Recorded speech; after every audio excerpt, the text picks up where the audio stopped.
এই যুবক ছেলেগুলো বুঝলোই না, কোনোভাবেই বুঝলো না। এরা বুঝলোই না অভাব যে আসতেছে, দুর্ভিক্ষ যে আসতেছে, এর চাইতে বড় মহামারী যে আসতেছে, এরারে বুঝানো গেল না। এদের মোবাইলের নেশা এরা ছাড়লো না, এদের নর্তকী দেখা এরা ছুটলো না, এদের নাফরমানি এরা ছাড়লো না, এক ওয়াক্ত নামাজ পড়ার অনুভূতি এদের জাগলো না। হায় যুবক, হায় মুসলমান ছেলে, তুই বদলাবি কোন দিন ভাই? কোন দিন বদলাবি? তোর কারণে আরো গজব আসতেছে, আরো গজব আসতেছে। কোথায় নেমে গেছি আমরা?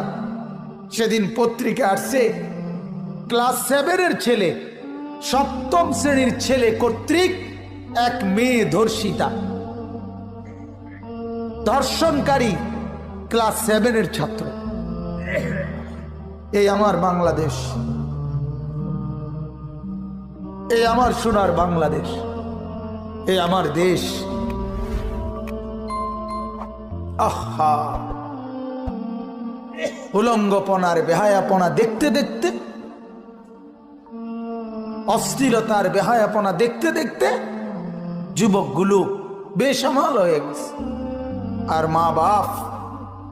মা বাপও হাল ছেড়ে দিছে, সবাই নিশ্চিন্ত হয়ে গেছে। আর কিছু লাগবে না, আর কিছু লাগবে না। শুধু টাকা দিয়ে সমাধান, শুধু বিল্ডিং দিয়ে সমাধান, শুধু ভিসা দিয়ে সমাধান, শুধু বিদেশের সমাধান, বিদেশ পাঠাইতে পারলে। আহা, আল্লাহ আমাদেরকে মাফ করে দেন, আল্লাহ আমাদের কলিজার মধ্যে বুঝ দান করেন। অনেক যুবক বলছো ভাইয়া, সবাইকে বলি, তোমরা আমার স্বজন, তোমরা আমার কলিজার সর্বোচ্চ মহব্বতের অংশ ভাই। যুবকদেরকে নিয়েই দিবারাত্রির সবচেয়ে বেশি ফিকির করি আমি। আমার কলিজার সবটুকু দরদ নওজোয়ান সাথীদেরকে নিয়ে। এই নওজোয়ানরা, আমি পরিষ্কার বিশ্বাস করেন, দিনের আলো যেমন দেখা যায়, আমি যেন পরিষ্কার দেখতেছি এই আজকের 20-25 বছরের যুবক ছেলেগুলো, তাদের এই নাফরমানির কারণে তারা তাদের জীবনে মস্ত বড় অভাব তারা জীবনে দেখবে।